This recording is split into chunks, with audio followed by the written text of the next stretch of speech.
बिस्मिल्लाहिर्रहमानिर्रहीम। जंगल के बाएं तालाब के किनारे सूखी झाड़ियों में दो बतखें नर और पिंपल रहती थी। नर के पंख सफ़ेद थे जबकि पिंपल के मट्टी जैसे। नर बहुत समझदार, अक्लमंद और जिम्मेदार बतख थी, जबकि पिंपल एक बेपरवाह और बेवकूफ़ बतख थी। एक दिन नर ने सोचा हमारा भी अपना एक घर होना चाहिए। घर के ना होने की वजह से हमें बहुत सी मुसीबतें उठाना पड़ती हैं। जब बरसात होती है तो हम बारिश में भीग जाते हैं, और सर्दियों में हम सर्दी से थरथराती हैं। गर्मियों में हमें धूप जलाती है। हर वक्त बड़े जानवरों के हमले का हमें खतरा रहता है। जब हमारा घर बन जाएगा तो हमें मौसमों की सख्तियों और जानवरों के खतरे से महफूज हो जाएंगे। उसने अपना ये ख्याल पिंपल को बताया और उसे कहा, ऐ पिंपल, घर बनाने में मेरा साथ दो। तुम तिनके और सूखी झाड़ियाँ मुझे पकड़ाती जाना और मैं उन्हें जोड़ती जाऊंगी। यूं हमारा खूबसूरत सा घर बन जाएगा। पिंपल बोली, ना ना बाबा, मुझसे ये काम नहीं होता। तुम घर बनाने का ख्याल छोड़ो, ये बहुत मुश्किल काम है। इससे अच्छा हम किसी बने बनाए घर पर कब्जा कर ले। यूं हमें मेहनत भी नहीं करना पड़ेगी और हमें घर भी मिल जाएगा। नर ने कहा, लो ये भी कोई बात हुई। किसी का घर भला हमें कैसे मिल जाएगा, और मिलेगा भी क्यों? पिंपल ने चेक कर कहा, मुर्गी ने जंगल की ढलान पर इतना खूबसूरत घर बनाया हुआ है, हम उसे वहां से निकालकर उसके घर पे कब्जा कर लेंगे। नहीं तो खरगोश ने जो घर बनाया हुआ है वो हमसे उससे छीन लेंगे। नर ने कहा, नहीं पिंपल, ये अच्छी बात नहीं। किसी की मेहनत से बनाई हुई चीज पे हम कब्जा नहीं करेंगे। अपना घर हमारी जरूरत है, हम खुद अपनी मेहनत से घर बनाएंगे। पिंपल बोली, तो फिर तुम अकेली घर बना लो। मुझे तो सख्त भूख लगी हुई और मैं कुछ खाने के लिए जंगल में जा रही हूँ। वो नर को वहीं छोड़कर जंगल की तरफ चल पड़ी। नर हैरानी से उसे जाते हुए देखती रही। पिंपल के रवैये से उसे बहुत दुख हुआ था। फिर उसने फैसला किया कि मैं खुद ही हिम्मत करती हूँ, और वो सूखी झाड़ियों और तिनकियाँ इकट्ठे करने में लग गई। वो एक तिनका उठा के लाती और उसे सलीके से जोड़ती, फिर एक खुश्क झाड़ी ला के उसे तिनके के साथ जोड़ देती। यूं एक एक तिनके से घर बनना शुरू हो गया। नर शाम तक अपने काम में लगी रही। शाम तक एक खूबसूरत घर तो बन गया था, मगर नर थक कर चूर चूर हो गई थी। शाम को पिंपल जंगल से वापस आई तो घर तैयार देखकर हैरान रह गई। वो उस बने बनाए घर में हिस्सेदार बन गई थी। नर ने उसे कुछ न कहा क्योंकि वो थकी हुई थी और चुपके से सो गई। नर के इस अच्छे रवैये पर भी पिंपल ने अपने बतौर तरीके ना बदले। वो वैसे ही बेपरवाह और बदसलीका रही। सारा दिन वो इधर उधर फिरती रहती। शाम को तालाब के कीचड़ में लथपथ होकर घर लौट आती। कभी जानवरों से लड़ पड़ती और अपने अंडे भी संभाल के नहीं रखती थी। जंगल जाती तो वहीं अंडे छोड़ आती, और कभी तालाब के किनारे पर अंडे दे देती और कभी इसके अंडे को तोड़ जाते। कभी कस्बे से आने वाले लड़के अंडे तोड़कर चले जाते।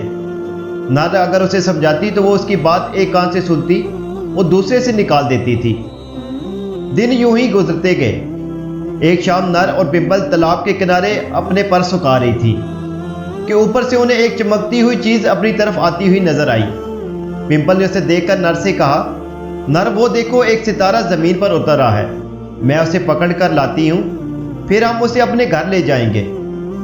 इस चमकते सितारे से हमारा घर रात को भी रोशन रहा करेगा। ये कहकर उसे चमकती हुई चीज के पीछे भागी। नर ने चिल्लाकर कहा, रुक जाओ पिंपल, ये सितारा नहीं है, भला कभी सितारे भी जमीन पर उतरते हैं? ये तो कोई जुगनू है। मगर पिंपल ने उसकी बात ना सुनी और नर पुकारती रह गई। ये चमकती हुई चीज जिसके पीछे पिंपल भागी थी वाकई ही जुगनू था। जुगनू रोशनी बखेरता जंगल की तरफ जा रहा था और पिंपल चोंच खोले उसके पीछे भागी चली जा रही थी। जंगल में पहुंचकर जुगनू तो झाड़ियों और दरख्तों की ओर में नजरों से ओझल हो गया और पिंपल अंधेरे से भटकती रह गई। कुछ देर तो वो जुगनू को ढूंढती रही, फिर मायूस होकर वापस लौटने लगी तो रास्ता ही भूल गई। इतने में आसमान पर बादल गरजने लगे और फिर जोर की बारिश होने लग गई। अब तो पिंपल बहुत घबरा गई और वो पागलों की तरह इधर उधर भागने लगी। बारिश तेज हो गई और बारिश के पानी से जगह जगह कीचड़ हो गया था। पिंपल के पांव कीचड़ में धंसने लगे। अचानक बारिश की बौछार तेज हो गई और हवा भी तेज चलने लगी। इस कदर तेज तूफान ने सब कुछ उलट पुलट कर रख दिया। दरख्तों की शाखें टूट टूट कर गिरने लगी और पिंपल हवा के तेज झोंकों से कभी इधर गिरती और कभी उधर। वो अंधेरे में भटकती हुई दलदल में जा फंसी।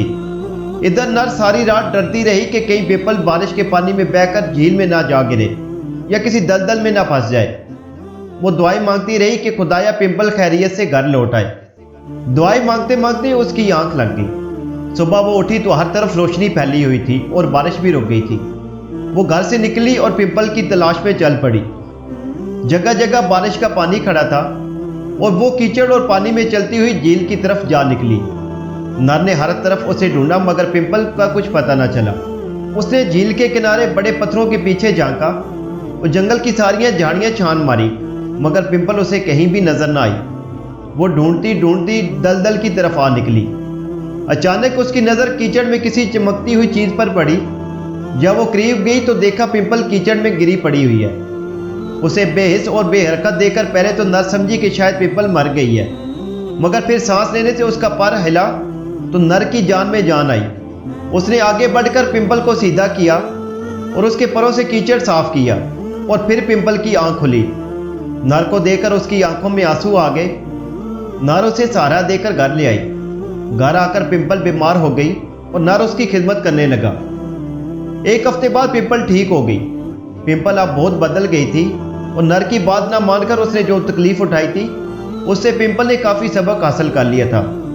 अब वो नर की हर बात मानती थी और जंगल में उसे कोई जानवर मिलता तो उसे कहती, प्यारे दोस्त, सितारे ज़मीन पर नहीं उतरते और सितारों से कीमती वो दोस्त होता है जो मुश्किल वक्त में आपके काम आता है।